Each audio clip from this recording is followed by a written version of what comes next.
Hello everyone and welcome back yet again to another daily update video. My name is CryptoStash and I hope you're all having an amazing week. Currently it is Friday and let's get right to the charts as we are currently dropping back below the POC for Bitcoin.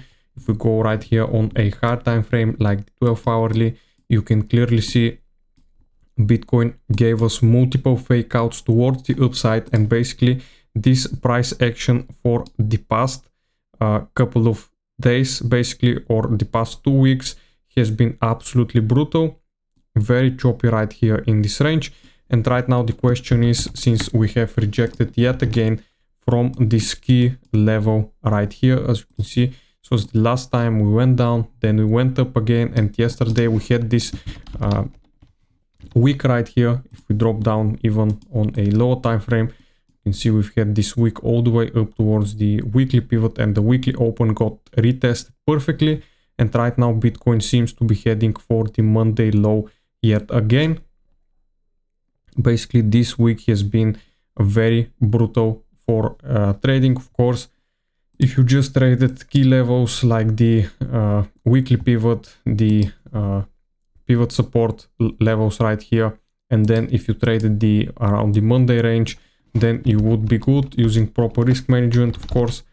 But if you have been getting in a trades and planning to hold a swing trade, this is basically a nightmare for opening a swing trade right now.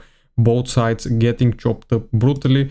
We do have also heavy liquidity still sitting on the top side right here.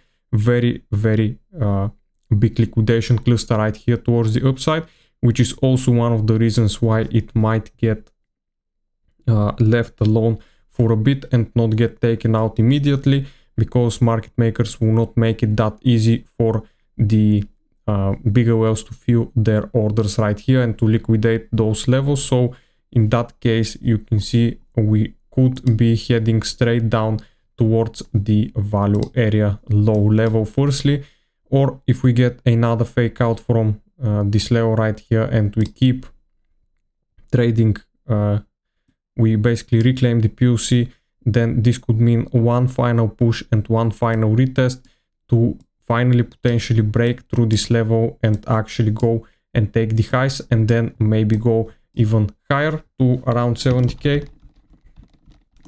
But right now things are not looking the greatest. S&P 500 actually reclaimed back into this channel that we had right here, this ascending channel, but as of how things are looking right now, starting to drop back below this level. We almost touched the Monday high again, but we failed to do so, as you can see right now.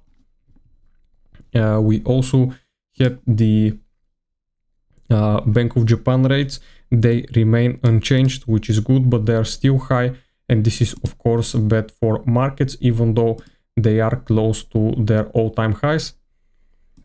The S&P and the Nasdaq right now are not looking great, even though, as I said, we did have a nice move up, but this I believe is just to trap those late shorts that were opening up right here at the bottom. But for Bitcoin right now on the short term, you can see we are trading below the VWAP, which is of course not a good sign. Open interest has been going up right here while price is coming down, so this means that there are actually short positions opening up right here. And if we look at the ratio long versus shorts, clearly you can see we have more shorts right now. 1.73 billion in shorts are currently opened on the major exchanges. Of course, Fear and Greed index is remaining at 36. You can see nothing has changed for the yesterday or the past week.